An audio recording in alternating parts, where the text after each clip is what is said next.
보통 정규화 정도 내용이 끝나고 나면 데이터베이스는 크게 정규화가 제일 핵심이죠. 나머지는 뭐 크게 뭐 시험 문제거리가 안 되고 그래서 네, 계속 넘어갈까요? 네. 네, 이제 앞에서 이제 반정규화 또는 역정규화 그런 데 이야기를 했고, 네, 이제 분산 DB 설계 뭐 이렇게 됩니다. 분산 DB가 뭐냐? 네트워크를 통해 물리적으로 분산되어 있는 여러 개의 지역 데이터베이스 시스템을 논리적으로 연관시킨 통합 데이터베이스 이렇게 돼 있어요. 네, 이것도 이제 사실은 굉장히 오래된 주제이고요. 이제 앞에서 네, 데이터베이스 성능에 관련된 부분들, 이제 이런 부분들이 어려우니까 그러면 지역에다가 DB 센터를 노드들을 만들어 놓고 가까운 곳에서 가져다가 읽으면 서비스하면 그럼 좀 낫지 않겠나? 에 대한 이제 이 물리적인 이 설계 관련된 고려 사항입니다. 지금 여러분들의 방법은 굳이 이렇게 할까요? 과거에 이제 회선이 안 좋고, 그다음에 이 서버의 사양도 하이엔드급 그래도 그리 빠르지 않고 스토리지는 더러운 그림. 이랬을 경우에는 이제 아까 했던 고민을 크게 늘려서 이제 전국적인 서비스를 할 때는 지역별로 그러면 TV 노드를 다 놓고 이것들 전부 이 하나의 팀처럼 동작하게 하려면 어떻게 할까? 이렇게 이제 생각을 했단 말이에요. 그래서 이제 지금은 굳이 분산 대비 물어보려고 하지 않겠죠. 지금의 솔루션은 뭐예요? 분산 대비와 같습니다. 네, 클라우드가 솔루션이에요. 그래서 굳이 그런 이야기인데 이제 그냥 개념적으로만 받으시면 될 것 같아요. 그래서 중복성, 지역 독립성, 투명성 이렇게 되는데 뭐 지역에다 갖다 놓고 중복성, 데이터가 지역에서 가져다 볼 데이터는 지역에 그냥 놔버리면 되죠. 그러면 이제 통신 지원이라든지 이런 것들 또 다른 쪽에서 들어오는 그 조회를 또는 트랜잭션 처리를 중복해서 자원을 쓰지 않고 내 것만 그 지역의 것만 처리하잖아요. 그럼 이제 서버 보안도 상당히 유리해지는 거죠. 적어지니까. 그래서 자원 공유를 굳이 안 하고 그 지역 거는 나만 쓸 수 있다. 그게 빨라진다는. 대신에 이런 게 보장이 돼야 된다. 투명성이 보장. 마치 저 투명성은 뭐냐면 TV가 전국에 뭐 10개가 있는데 마치 한 개의 TV처럼 사람들한테 보이게 해주고 이게 투명성. 그래서 이제 장점 그러면 당연히 의존도 감소해서 빠른 통신 비용 절감 뭐 이렇게 되는데 쓰는 쪽에서는 통신 비용 절감 이야기를 할 수 있지만 이걸 전국구로 구축을 해야 되는 입장에서는 아니죠. 그리고 단점 복잡하고 비용이 오히려 증가한다. 뭐 이럴 수 있어요. 그다음에 거꾸로 이것도 아까 이 반정교화의 방식을 장비 내에서의 스토리지 상에서의 반정교화의 방법을 어떻게 한 거예요? 기계 밖으로 확장시킨 거예요. 그래서 전국구로 쉽게 말하면 디스크를 전국구로 나눠서 배치해요. 그렇기 때문에 똑같은 문제가 발생해요. 데이터 무결성이 관련된 그런 위험이 있다는 거고요. 그래서 이제 전역 사용자 뷰 이렇게 있고, 그다음에 지역 사상 스키마, 그다음에 전역 스키마, 이제 전역 스키마, 분할 스키마, 할당 스키마 이렇게 있잖아요. 전체를 품고 있는 스키마가 하나가 있어야 돼요. 그다음에 이것들을 지역별로 어떻게 쪼갤 것인가에 대한 걸 관리하는 분할 스키마가 또 있어야 돼요. 그리고 실제로 작동할 때는 이제 트랜잭션들을 다 분산해서 해당 라우팅을 해야 되잖아요. 그러면 또 할당해주는 스키마가 또 있어야 돼요. 그런데 여기에 실제로 데이터가 담긴 거는 여기 로컬에 있기 때문에 이 로컬은 고유하게 DB 구조를 똑같이 가지고 있어야 돼요. 이렇게 되겠죠. 그런데 이러한 구조는 우리가 이 아키텍처 상으로 어떠한 그 시스템을 구축해도 분산되어 있는 모든 것들은 이 매핑 구조를 안 가질 수가 없어요. 그래서 DB에서는 이름만 이렇게 이제 전역분할 할당 역할을 나눠서 그리고 전체 분산된 어떤 인프라 또는 서비스를 통합해서 라우팅하는 방법은 대부분 다 이런 식으로 한다. 그런 얘기고요. 그래서 이제 분할 쪽에 보면은 지역적인 사항에 따라 수직 분할, 수평 분할, 중복 등의 프레그멘테이션 이렇게 되어 있는데, 결국에는 그래서 칼럼 단위로 쪼개가지고 지역적으로 배치하면 그럼 수직 분할이 되고요. 그렇지 않고 사용자들을 구분할 때 보니까 우리가 튜플 이야기했잖아요. 튜플 단위를 예를 들어서 경상도 지역에 사용해요. 전라도 지역에 사용해요. 충청도 지역 이러면 지역에 그 정보만 가 있으면 되잖아요. 그렇게 쪼개면 이게 수평 쪼개는 스키마가 수평 분할 이런 이야기 하는 거예요. 그리고 실제 이제 어느 사이트에 위치하냐라고 하는 것인데 할당이라고. 그래서 탑다운으로 할 거냐, 바텀으로 할 거냐, 섞어서 할 거냐, 뭐 이런 접근 방식이 늘상 항상 있는 거죠. 그래서 중앙 집중 DB하고 분산 DB 하게 되면 중앙 집중 DB가 문제가 있어서 분산을 했으니 지역에 맞는 통제, 지역 DBA 뭐 이런 것들이 운영 방식이 달라질 거다. 그런 거죠. 일단은 뭐 이 중복성 허용, 지역성 가용성 뭐 이런 이야기 나오고, 그다음에 지역적인 어떤 보안 처리 이런 이야기 나오고, 어쨌든 결론은 뭐냐면 성능은 좋아질 거야 라고 얘기하고, 성능은 다만 이런 게 문제가 될 수 있어. 장애 발생이나 또는 데이터에 대한 어떤 무결성 이런 부분이 문제가 될 수 있어. 그래서 이제 이런 것들은 좀 불리한 점이 될 수 있다라고 이야기하는 거죠.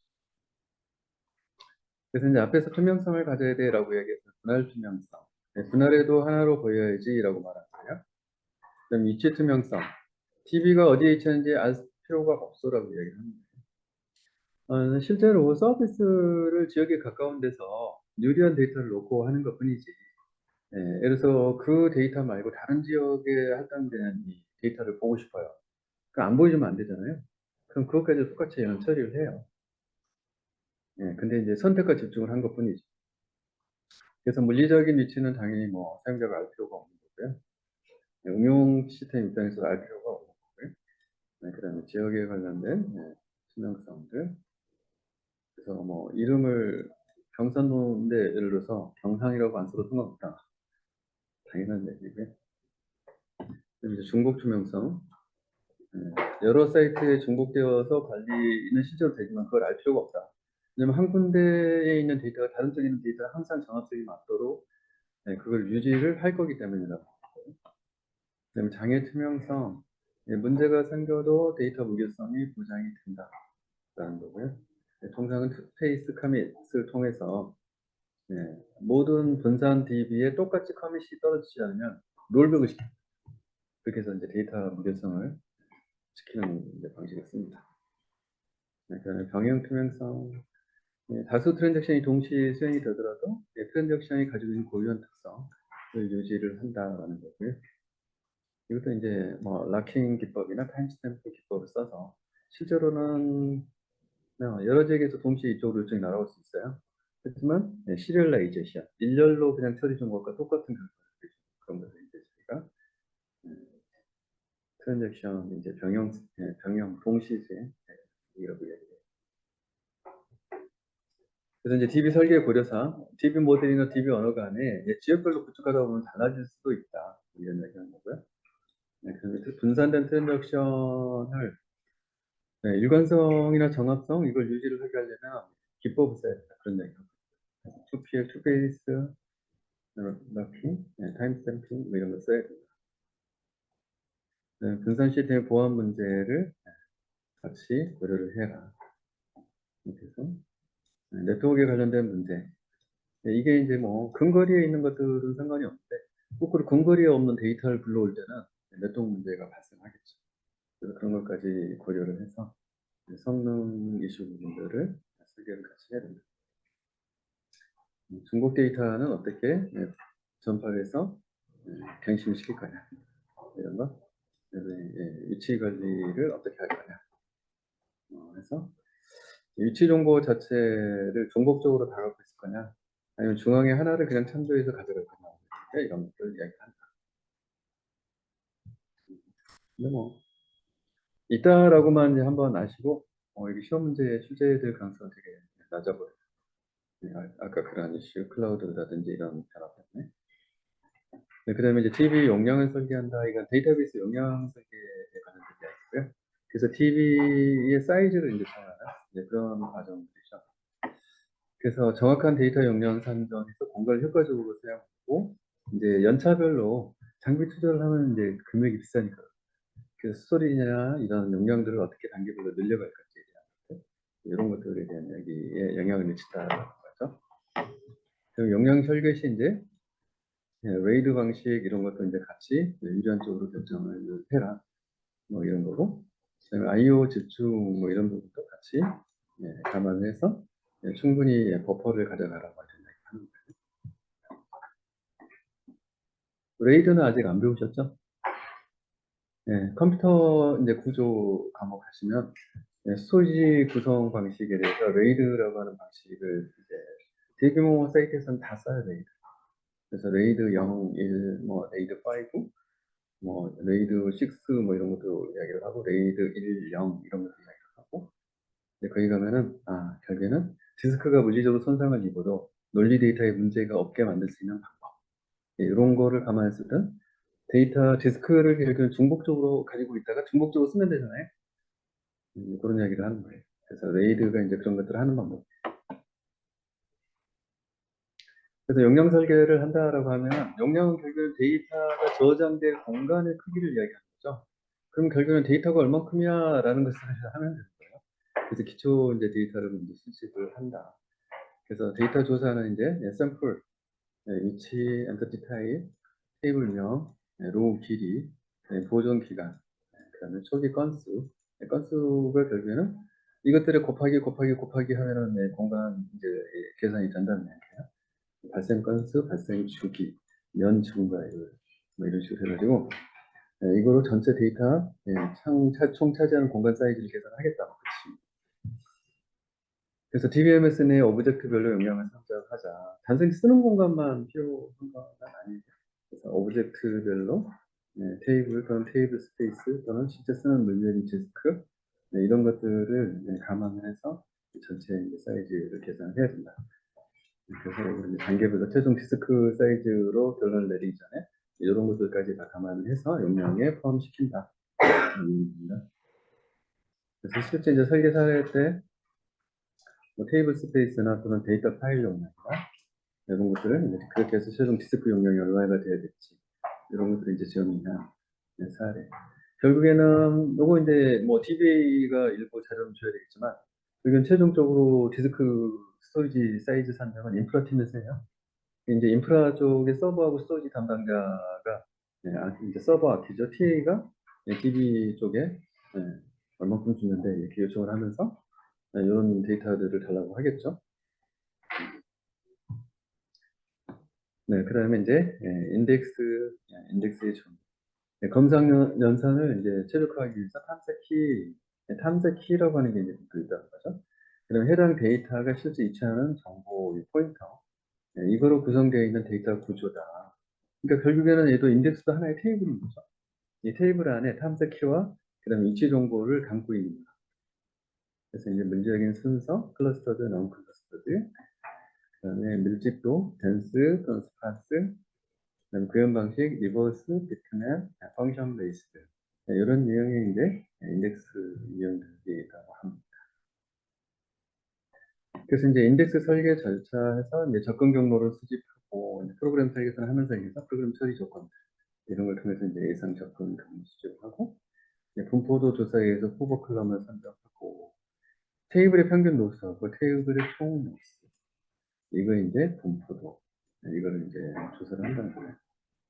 결국에는 분포도가 10 내지 15% 정도의 인덱스 컬럼 후보로 사용을 하겠다. 쉽게 말하면 분포 자체가 10 내지 15% 구간에 있을 때 얘를 찾기 위한 별도의 탐색 테이블을 만들었을 때가 가장 효과적이라는 얘기를 합니다. 그렇죠? 데이터를 찾아가는 테이블을 또 만드는 거니까. 네, 그래서 접근 경로를 결정하고 경로는 인덱스 후보들 중에 어느 게 가장 유리할 거냐.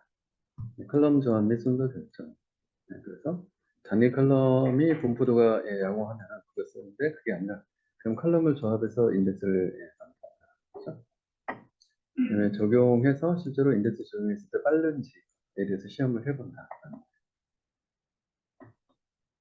물리적인 순서, 인덱스 최적화 이런 과정을 거쳐서 대상 테이블이나 프라이머리 키, 뿌리 키, 대상 컬러 이런 것들에 대해서 이제 고려를 하고, 최적화 부분은 컬럼은 자주 변경이 발생하지 않는 컬럼을 선정해야 되겠죠.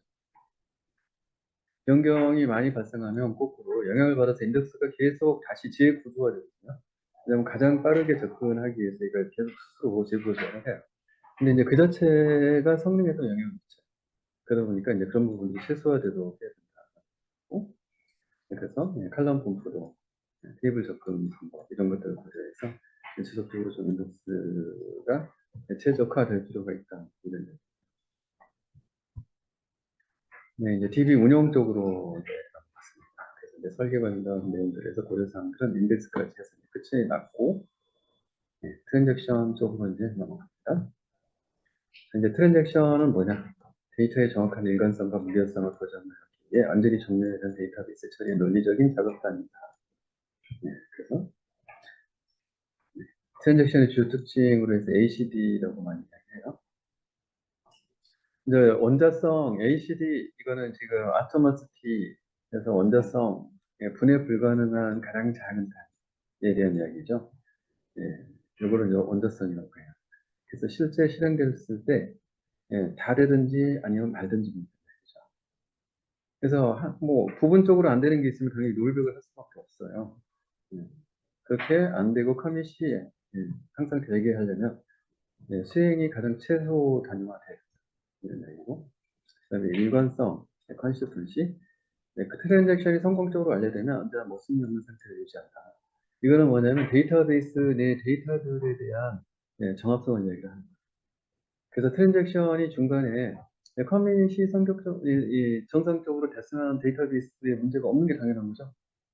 네.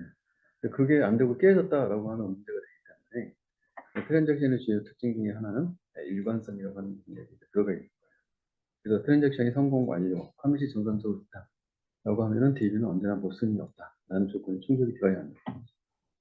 고립성, 트랜잭션 실행 중에 중간 연산 결과 다른 트랜잭션이 접근을 하면 안 된다. 네, 고립성도 굉장히 중요하죠. 내가 건드려서 읽고 쓰고 뭔가 가공해서 하고 있으려고 하는데 다른 애가 다른 트랜잭션이 치고 들어오는 일이 절대 발생하면 안 돼요. 그러면 어떻게 된다? 우리가 쉽게 말하면 데이터가 깨지거나 데이터가 더티, 오류가 일어난다. 이게 이제 고립성이라고 얘기하는 거예요. 그래서 트랜잭션 실행에 이제 고립된 연속성, 듀러빌리티, 성공적으로 완료된 트랜잭션은 어떤 고장에도 손실되어서는 안 된다. 네, 맞습니다. 그래서 손실되지 않게 하려면 어떻게 해야 된다? 백업해야 돼요. 네. 자, 원자성, 일관성, 고립성, 연속성, ACD 이렇게 해서 암기해요. 여기서 이거 이제 설계, 이거 이제 보존에 관련된 얘기입니다. 자, 그래서 트랜잭션의 상태 전이 이렇게 됩니다. 시작 액티브, 그 다음에 스테이트먼트가 성공, 부분적 완료, 그 다음에 트랜잭션이 성공하면 완전히 완료고, 스테이트먼트가 실패, 그럼 바로 이제 실패가 떨어지는 거고, 부분적 완료했는데 이쪽으로 못 가면 이것도 실패가 떨어져요. 트랜잭션이 실패가 되면 철회라고 하는 과정을 밟아서 종료합니다. 성공하든지 아니면 실패하면은 되돌아가든지 그렇게 해서 종료를 시킨다. 그래서 실행 상태, 부분 완료 상태, 완료 상태, 실패 상태, 철회 상태 여기 있는 것들은 다시 설명할 거예요. 그래서 종료 처리를 한다라고 하는 것은 명시적인 처리, 커밋과 롤백이다. 무시적 처리, 정상 종료, 비정상 종료. 일단 커밋, 롤백 이 두 가지 어느 쪽이든지 한쪽에는 무조건 들어가야 돼요. 그렇게 안 되면 문제가 됩니다. 이제 동식성 제어라고 하는 거. 다중 사용자 환경을 지원하는 데이터베이스, 뭐 당연히 다 이렇게 다중 환경이에요. 그래서 여러 트랜잭션들이 성공적으로 동시에 실행될 수 있도록 지원하는 기능. 근데 결국에는 이렇게 되면 이제 트랜잭션이 뭐냐라고 했을 때 데이터베이스 처리의 논리적인 작업단이 이렇게 되는데 결국에는 데이터베이스에다가 처리해달라고 뭘 던지는 거예요?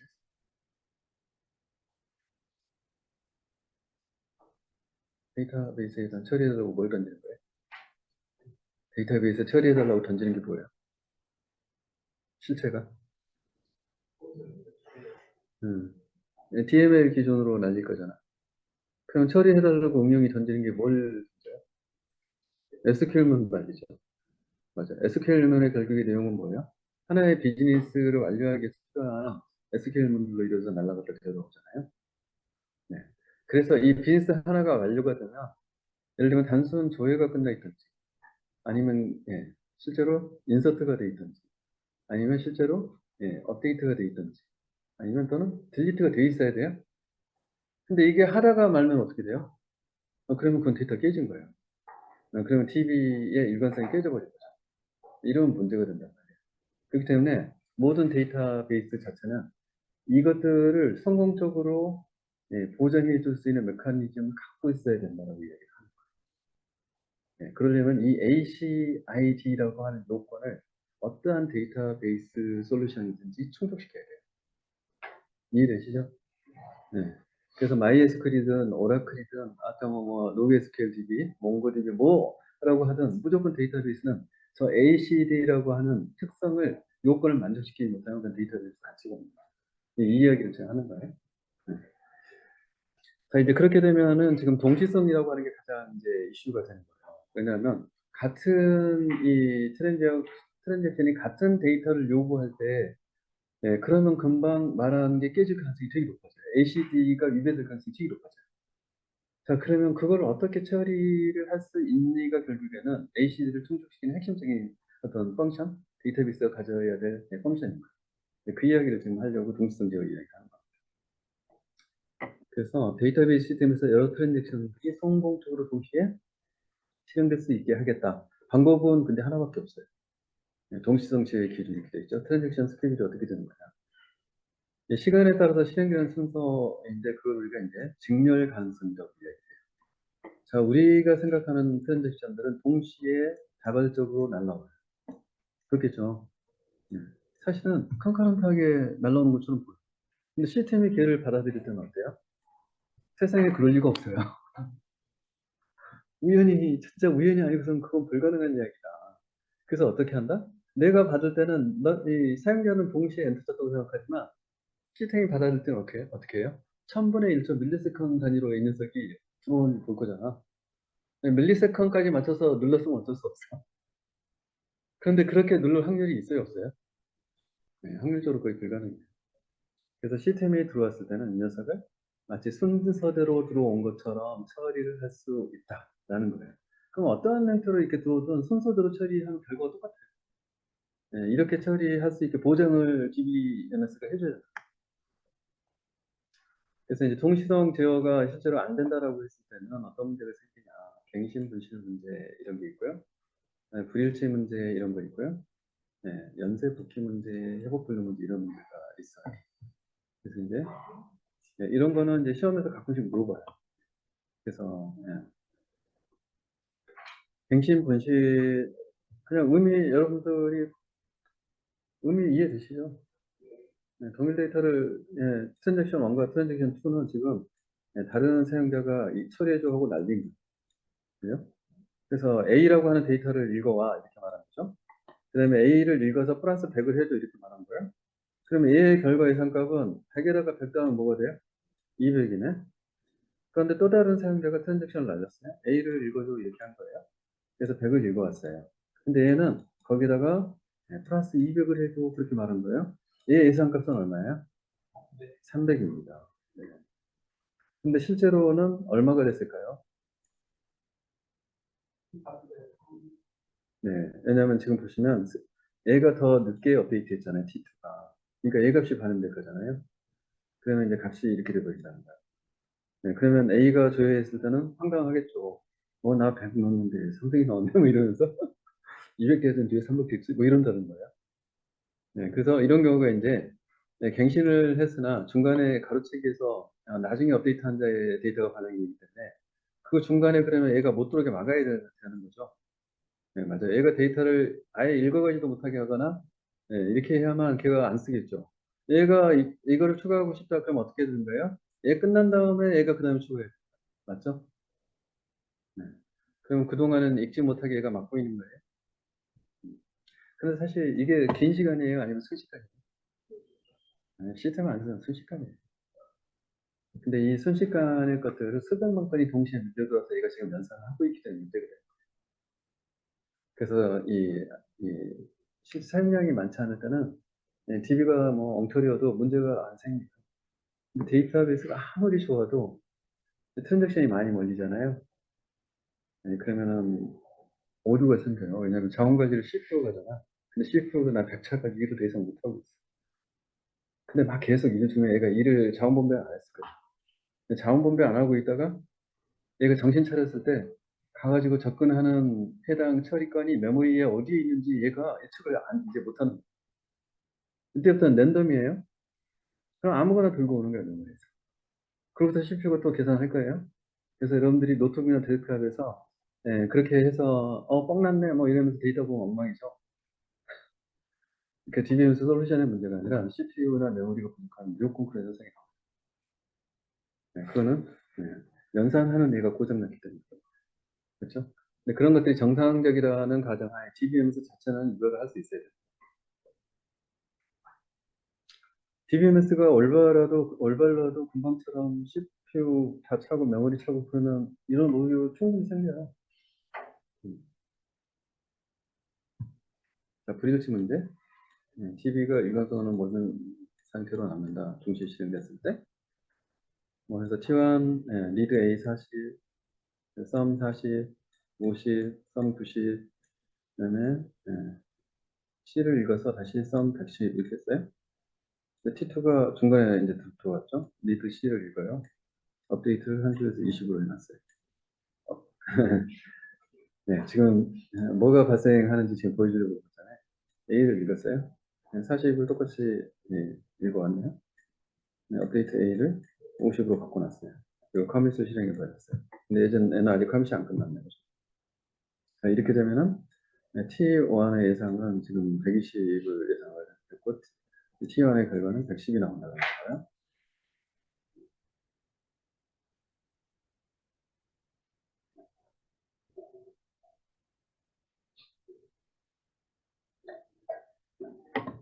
그래서 T1이 연산의 일부만 수행한 상태에서 T2는 자신의 연산을 모두 수행하고 종료해버려서 그렇다.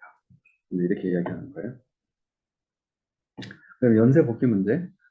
T1이 있는데 이제 T1이 이거 다 하고 했는데 아닌데 그래서 나 빠꾸 해버릴 거예요. 이렇게.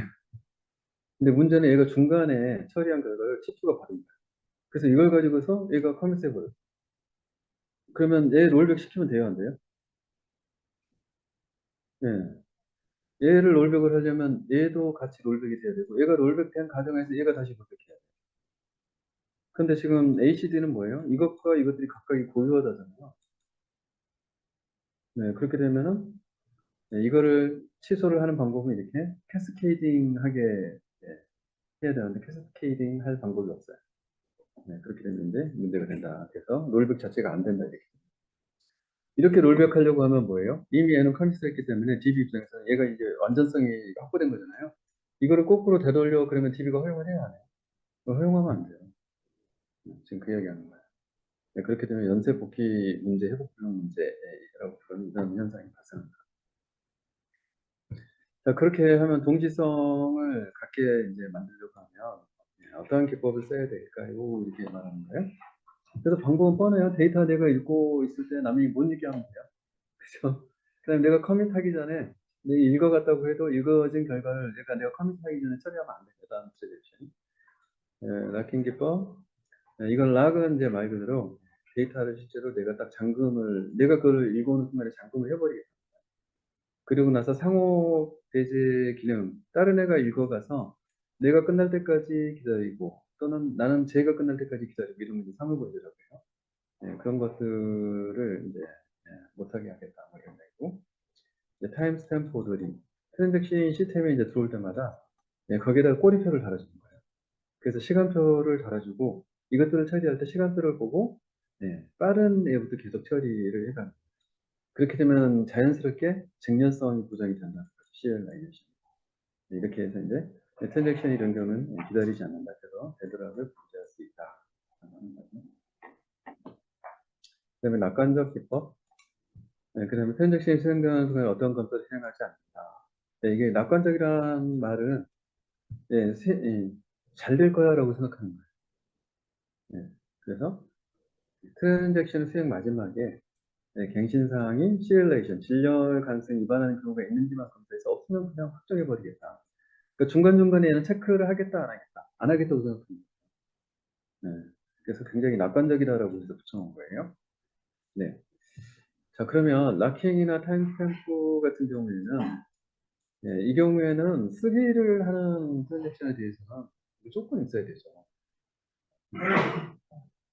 업데이트, 쓰기 이런 건 무조건 있어요. 근데 예를 들어서 조회만 계속하는 DB가 있어요.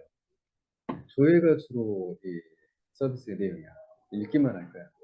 자, 그러면은 그런 거를 일일이 다 이렇게 락걸어 가면서 체킹할 필요 있어요, 없어요?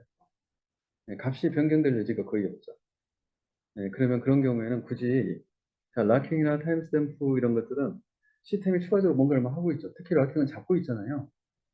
네, 그러면 이제 물론 밀리세컨이지만 네, 잡고 있는 것들이 양이 많아지면은 그래서 성능이 저하돼요. 네, 그래서 네, 정합성에 관련된 부분들을 반드시 지켜야 되는 애가 아니다. 그리고 데이터가 변경될 가능성이 별로 없다. 그럼 어떻게 하는 거예요? 마지막에 혹시 그런 게 있는지 보면 돼요. 맞죠? 네, 그게 이제 낙관적 기법의 방법. 그래서 리드 페이지, 밸리데이션 페이지, 이제 마지막에 위반하는 거 있니?라고 확인하고 없네. 네, 그러면 끝 이렇게 이제 하려고. 네, 그래서 락킹. 네, 여기서 잠깐 멈추고 또 여러분들께 신선한 분위기를 마실 수 있도록 쉬었다 하겠습니다.